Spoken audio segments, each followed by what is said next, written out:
I went to see the new Indian action film Singham again, not knowing until just a few minutes ago that this is part of a long running series of films that go back several years. So I'm going to speak about this film, as I do with most Indian films, from the point of view of a guy who really doesn't know much about anything. So I love Indian movies. I've discovered them relatively recently in my life. I like going to see them in the theater, so I don't really watch them streaming because they are, to a Western sensibility, very long, overly long, although really compared to most superhero movies these days, they're about the same duration.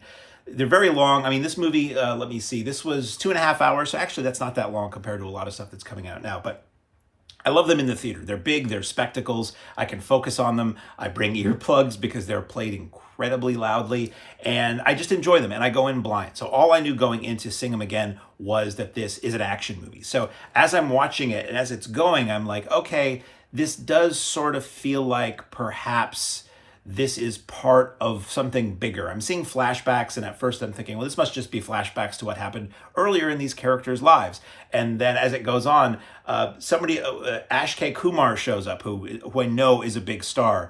And I'm just like, I don't think you bring him in that late in the movie and treat him the way this movie's treating him without maybe there being a previous film he was involved with. So I did look it up. Now I do want to see these. I try to watch these movies in the theater, but from what I'm understanding, these don't get a lot of physical media releases. So it's either, if you don't see it in the theater, and not, they really, in the US, they don't play much of any, not anywhere, they don't play everywhere. They really only play in areas with a large Indian population. So luckily I live somewhere that has that, so I can see these movies in the theater. But if you don't see them in the theater, it's streaming. And a lot of the times too, in the front opening credits of the films, they will say streaming partner, and it'll say up front. So Amazon Prime is the streaming partner for this film, which means this will end up probably, most likely, on Amazon Prime here. So anyway, there are many more films in this series.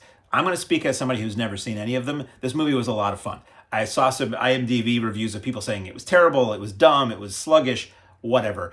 The action was phenomenal in this, and it moves right along. And as with almost every Indian film I've seen, you never feel the length. It never feels like, oh, get on with it. They have an amazing way of just keeping the story moving, keeping the plot running, keeping it interesting, and I'm never bored. So the film stars Ajay Devgn, I'm going to pronounce all these names, and I apologize, as Barahira Singham. Singham, he's the main cop. He's the top cop. He's, from my understanding from watching this film and trying to retain it afterwards, he is basically a hero cop in this elite, like, anti-terrorist squad, or let's call it an anti-terrorist squad, because that's more or less what they're dealing with this film.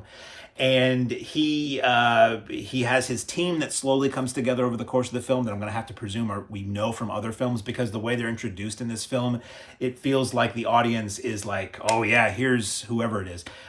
It's very serious for the most part, but there is one character who's incredibly silly in this film, and it's comic relief, almost to a distracting degree at times, but it was so much fun, and the action is so good, and the fight choreography is so good, and it really feels like this all-star team of ass kickers who show up to just take out the bad guys.